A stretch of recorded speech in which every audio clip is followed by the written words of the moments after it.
இந்த fatty liver எதனால் வந்துச்சு? நான் நல்லா தான் டயட் எடுக்கிறேன், நல்லா சாப்பிட்றேன், நல்ல தூக்கம் வந்து இருக்குது, ஆனாலும் எனக்கு ஃபேட்டி லிவர் ஏன் உருவாச்சு அப்படின்னு சில பேர் கேட்டிருக்கீங்க. குறிப்பாக வந்து நிறைய நார்ச்சத்து நீர்ச்சத்து பழங்கள் காய்கறிகளை வந்து எடுத்துங்க. நிறைய வந்து ப்ராசஸ்டு ஃபுட்ஸை வந்து எடுக்காமல் இருங்க. இதுலேருந்து உங்களை வந்து ஃபேட்டி லிவர் வராமல் வந்து நீங்கள் காத்துக்கலாம். நைட்டு 10 மணி முதல் காலை 5 மணி வரைக்கும் நீங்கள் தூங்குறது தான் ஒரு நல்ல தூக்கமாக இருக்கும். சர்க்காடிக் ரிதம் வந்து உங்களுக்கு கரெக்டாக வந்து இருக்கும். உங்கள் மெட்டபாலிசம் வந்து ப்ராப்பராக ஒர்க் ஆகும். லேட் நைட் சாப்பிட்டுட்டு உடனே வந்து பெட்டுக்கு போகிறது, இந்த மாதிரியான பழக்கங்களும் வந்து உங்களுக்கு ஃபேட்டி லிவரை வந்து வரக்கூடிய கேஸ்ட்ரைட்டிஸ் மற்றும் அஜீரண கோளாறுகள் இதை போன்ற இன்டைஜஷன் சொல்லுவாங்க, இந்த மாதிரியான பிரச்சனைகள் உங்களுக்கு வந்து வரும். இப்போ ஃபேட்டி லிவர் இருக்குது, இதுக்கு என்ன செய்யலாம்? இதுக்கு நிறைய மருந்துகள் வந்து இருக்குது. மருத்துவர்களோட ஆலோசனைப்படி நீங்கள் போகும்போது சில பேருக்கு அவங்க மருந்துகள் கொடுப்பாங்க, சில பேருக்கு நான் ஏற்கனவே சொன்னது போல் லைஃப் ஸ்டைல் மாடிஃபிகேஷன் வந்து சொல்லுவாங்க. இப்போ இதுக்கு என்ன செய்யலாம்? அப்போது எனக்கு ஃபேட்டி லிவர் இருக்குதுன்னு தெரிஞ்சிச்சு, இப்போ நான் என்ன செய்யலாம் அப்படின்னு சொல்லி பார்த்தீங்கன்னா,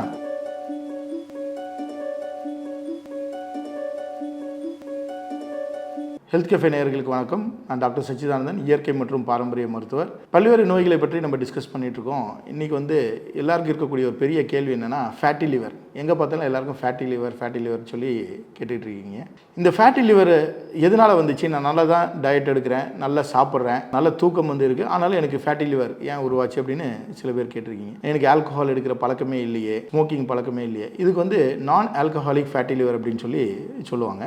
அதே போல் ஆல்கஹால் எடுக்கிறவங்களுக்கு வந்து ஃபேட்டி லிவர் வந்து ஃபார்ம் ஆகும். அது ஆல்கஹாலிக் ஃபேட்டி லிவர்னு சொல்லுவாங்க. இதில் வந்து கிரேட் 1, 2 and 3ன்ற 3 ஸ்டேஜஸாக வந்து பிரிக்கிறாங்க. இந்த ஃபேட்டி லிவரில் வந்து அடுத்தடுத்து காம்ப்ளிகேஷன்ஸ் வரும்போது இது லாஸ்ட் சிரோசிஸ் ஆஃப் லிவர்னு சொல்லுவாங்க. அந்த கண்டிஷன்ஸ்க்கு போகக்கூடிய சான்சஸ் வந்து அதிகமாக இருக்குது. சரி, இந்த ஃபேட்டி லிவருக்கு வந்து வந்துருச்சு இல்லை வராமல் இருக்க என்ன செய்யணும், இது ஏன் வருது அப்படின்னு சொல்லி நம்ம பார்ப்போம். இந்த ஃபேட்டி லிவர் வந்து எக்ஸஸ் அக்யூமுலேஷன் ஆஃப் ஃபேட் இந்த லிவர், அதாவது அதிகமான ஃபேட் வந்து லிவரில் படியுது. நம்ம வந்து நிறைய சாப்பிட்டுட்டே இருக்கோம், இந்த எனர்ஜிலாம் வந்து நம்ம பேர்ன் பண்ணாமல் இருக்கும், அது எல்லாமே வந்து ஃபேட்டாக கன்வெர்ட் ஆகுது. இந்த ஃபேட் வந்து ரொம்ப அளவுக்கு அதிகமாக போய் லிவர்லேயும் வந்து படிய ஆரம்பிக்குது. இதுதான் ஃபேட்டி லிவர்னு சொல்கிறாங்க. இந்த ஃபேட்டி லிவருக்கு மிக முக்கியமான விஷயம் என்னன்னு பார்த்தீங்கன்னா, ஃபுட்டு மேனேஜ்மெண்ட். நீங்கள் என்ன உணவு எடுக்கிறீங்களோ அது வந்து உங்களுக்கு தேவையான அளவுக்கு வந்து இருக்கணும். எவ்வளோ நீங்கள் வந்து அந்த எனர்ஜியை வந்து செலவிடுறீங்களோ அதை பொறுத்து. இப்போ நல்ல ஃபிசிக்கல் ஒர்க் அவுட் பண்ணுறாங்க, நல்ல ஸ்போர்ட்ஸ் மேன், தினமும் வாக்கிங் போகிறாங்க, இல்லை இயற்கையாகவே சில பேர் வந்து ஒரு ஹேபிட் வந்து ஃபார்ம் பண்ணி வச்சுருப்பாங்க. டெய்லி வந்து இத்தனை கிலோமீட்டர் வாக் பண்ணணும், இல்லை ஜாக் பண்ணணும், அதை ஹெல்த் கான்ஷியஸாக இருப்பாங்க. சில பேர் ஹெல்த் கான்ஷியஸாக இருந்தாலும் வாரம் ஒரு முறை தான் அந்த மாதிரி பண்ண முடியும்,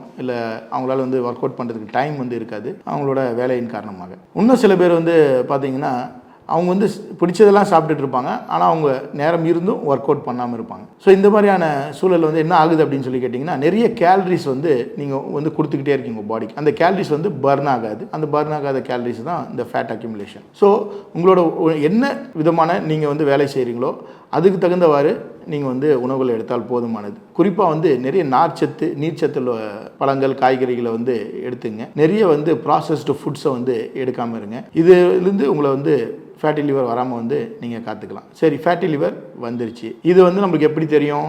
நீங்கள் வந்து ஏதோ ஒரு நோய் காரணமாக, ஒரு வயிறு வலி காரணமாகவோ நீங்கள் வந்து மருத்துவரை வந்து அணுகும்பொழுது அவங்க சில டெஸ்ட் வந்து கொடுப்பாங்க. அந்த டெஸ்ட்டை வந்து நீங்கள் எடுக்கும்பொழுது, குறிப்பாக வந்து அல்ட்ராசவுண்டு வந்து அப்டமன் எடுக்கும்போது உங்களுக்கு இந்த ஃபேட்டி லிவருக்குன்றது அதை வந்து தெரிய வரும். ஃபேட்டி லிவர் 1 or 2ன்றது அதில் மென்ஷன் பண்ணியிருப்பாங்க. உங்களோட மருத்துவர்கள் வந்து கேட்கும்போது முதல்ல உங்களுக்கு என்ன சொல்லுவாங்க அப்படின்னா, முதல்ல லைஃப் ஸ்டைல் சேஞ்சஸ் வந்து பண்ணுங்கள், இதுக்கு பெருசாக ஒன்று மருந்துகள் வந்து தேவையில்லை அப்படின்னு சொல்லி கேள்விப்பட்டிருப்பீங்க. So first life style management. அடுத்து வந்து நீங்கள் சரியான நேரத்தில் தூங்கணும். நைட்டு 10 மணி முதல் காலை 5 மணி வரைக்கும் நீங்கள் தூங்குறது தான் ஒரு நல்ல தூக்கமாக இருக்கும். சர்க்காடிக் ரிதம் வந்து உங்களுக்கு கரெக்டாக வந்து இருக்கும். உங்கள் மெட்டபாலிசம் வந்து ப்ராப்பராக ஒர்க் ஆகும். லேட் நைட் சாப்பிட்டுட்டு உடனே வந்து பெட்டுக்கு போகிறது, இந்த மாதிரியான பழக்கங்களும் வந்து உங்களுக்கு ஃபேட்டி லிவரை வந்து வரக்கூடிய கேஸ்ட்ரைட்டிஸ் மற்றும் அஜீரண கோளாறுகள் இதை போன்ற இன்டைஜஷன் சொல்லுவாங்க, இந்த மாதிரியான பிரச்சனைகள் உங்களுக்கு வந்து வரும். சில பேருக்கு வந்து கான்ஸ்டிபேஷன் சொல்லக்கூடிய இந்த மலச்சிக்கல் கோளாறுகளும் வரதை நம்ம பார்த்துருக்கோம். ஆரம்பத்திலே உங்களுக்கு வந்து சாப்பிட்ற உணவுகள் சரியாக ஜீரணமாகலை, சில பொருட்களை வந்து சாப்பிடும் பொழுது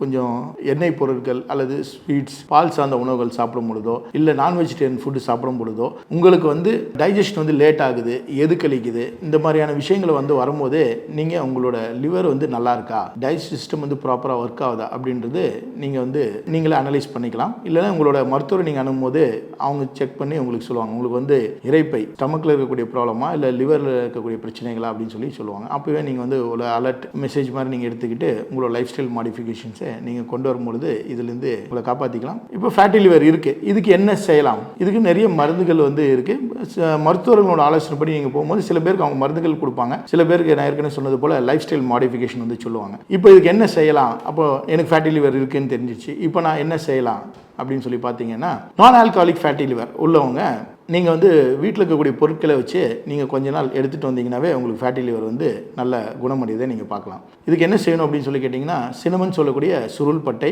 அதுக்கப்புறம் காலையில் நீங்கள் இது பானத்தை வந்து எடுத்துக்கிறது நல்லது எம்டி ஸ்டமக்கில். சுருள் பட்டை, அதுக்கப்புறம் இஞ்சி, அதுக்கப்புறம் க்ளோவ்ஸ்ன்னு சொல்லக்கூடிய லவங்கம், அதுக்கப்புறம் லெமன், ஒரு ½ லெமன் வந்து நீங்கள் அந்த ஜூஸ் வந்து புழிஞ்சிக்கணும். இது எல்லாமே வந்து 1 டம்ளர் ஹாட் வாட்டரில் மிக்ஸ் பண்ணி நீங்கள் காலையில் எம்டி ஸ்டமக்கில் வந்து குடிச்சிட்டு வந்தீங்க அப்படின்னா உங்களுக்கு நல்லாவே ஃபேட்டி லிவர்லேருந்து உங்களுக்கு குணம் கிடைக்கும். சில பேருக்கு வந்து கேஸ்ட்ரிக் கம்ப்ளைண்ட்ஸ் வந்து இருக்கிறவங்க இப்போ நான் அடுத்து சொல்லக்கூடிய பொருளை வந்து தயவுசெய்து சேர்த்துக்க வேண்டாம். சில பேருக்கு அசிடிட்டி வந்து ரைஸ் ஆகும். அது என்னன்னு சொல்லி கேட்டிங்கன்னா ஆப்பிள் சைடர் வெனிகர். இந்த ஆப்பிள் சைடர் வெனிகர் வந்து அசிடிட்டி பிரச்சனை இல்லாதவங்க வந்து வயிறு உப்புசம் எது கழிக்குதுன்னு சொல்லுவாங்க, புளிச்ச ஏப்பம் மாதிரி வரும், பர்பிங் சென்சேஷன் இருக்கும், அவங்க மட்டும் இந்த ஆப்பிள் சைடர் வெனிகரை வந்து தவிர்த்தலாம். மற்றவர்கள் இந்த பானத்தை வந்து பயன்படுத்தலாம். ஆல்கஹாலிக் ஃபேட்டி லிவர் இருக்கவங்க குறிப்பாக வந்து நான் சொல்லக்கூடிய இந்த 5 பொருட்களை பயன்படுத்தி நீங்கள் வந்து உங்களோட ஆல்கஹாலிக் ஃபேட்டி லிவர்லேருந்து நல்லா ரிலீவ் ஆகலாம். உங்களுக்கு யூரின் வந்து டிஸ்கலரேஷன் வந்து சரியாகும். உங்களோட லிவரோட பர்ஃபார்மன்ஸ் வந்து இம்ப்ரூவ் ஆகும். இதுக்கு கீழாநெல்லி, மஞ்சள் கரிசலாங்கண்ணி, அதுக்கப்புறம் பேய் புடல் அப்படின்னு சொல்லக்கூடிய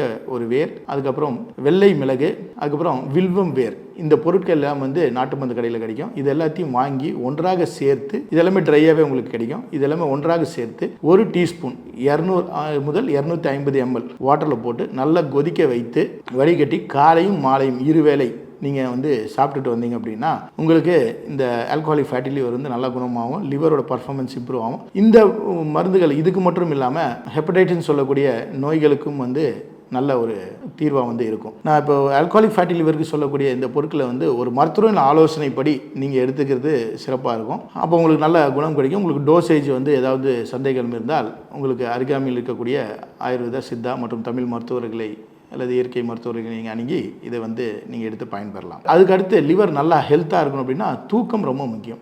நீங்கள் சரியான நேரத்தில் தூங்குவது ரொம்ப முக்கியம். இது மட்டும் இல்லாமல் நீங்கள் சில கலர் ஃப்ரூட்ஸ்ன்னு சொல்லுவாங்க, கலர் வெஜிடபிள்ஸ் சொல்லுவாங்க, இந்த மாதிரி எதெல்லாம் வந்து சிகப்பாக இருக்கிறதோ அந்த மாதிரியான ஃப்ரூட்ஸ் வெஜிடபிள்ஸ் வந்து நீங்கள் எடுக்கும்பொழுது உங்களுக்கு நல்லாவே லிவர் வந்து டீடாக்ஸ் ஆகும். இந்த ஃபேட்டி லிவரை நீங்கள் வந்து அட்ரஸ் பண்ணாமல் விட்டுட்டீங்க, இது என்னன்னு சொல்லிட்டு நம்ம கவனிக்காமல் விட்டுட்டோம், மறுபடியும் தொடர்ந்து நீங்கள் வந்து பழைய உணவு முறை பழக்கங்களே வந்து ஃபாலோ பண்ணுறீங்க, சரியான தூக்கம் வந்து இல்லாமல் இருக்கீங்க அப்படின்னும் பொழுது இந்த ஃபேட்டி லிவர் காரணத்தினால உங்களுக்கு உடம்புல வந்து நிறைய இன்ஃப்ளமேஷன் வந்து ஏற்படும், அங்கங்கே இருக்கக்கூடிய வீக்கங்கள் ஏற்படும், மெட்டபாலிசம் வந்து டிஸ்டர்ப் ஆகும். இந்த மாதிரி மெட்டபாலிசம் டிஸ்டர்ப் பண்ண அஜீரண கோளாறு மற்றும் இல்லாமல் உங்களோட உடம்புல இருக்கக்கூடிய ஹார்மோன்ஸும் வந்து இம்பேலன்ஸ் கிரியேட் ஆகும். இந்த ஹார்மோன்ஸ் இம்பேலன்ஸ் கிரியேட் ஆகுறதுனால உங்களுக்கு பல்வேறு நோய்கள் வந்து உருவாகலாம். உடம்புல வந்து வலி, வீக்கங்கள் வந்து ஏற்படலாம், வயிறு வந்து பருமன் வந்து ரொம்ப அடையலாம். ஸோ இந்த மாதிரியான பிரச்சனைகள் எல்லாம் வராமல் இருக்க உங்களோட லிவரோட ஹெல்த்தை வந்து நீங்கள் பேணி காப்பது ரொம்ப முக்கியம். சரி நேயர்களே, மீண்டும் இன்னொரு அருமையான பதிவில் உங்களை சந்திக்கும் வரை நன்றி, வணக்கம். இந்த வீடியோ உங்களுக்கு பிடிச்சிருந்தா லைக் பண்ணுங்க, ஷேர் பண்ணுங்க, கமெண்ட் பண்ணுங்க. மறக்காம ஹெல்த் கஃபே தமிழ் சேனலை சப்ஸ்கிரைப் பண்ணிட்டு பெல் பட்டனை கிளிக் பண்ணிடுங்க.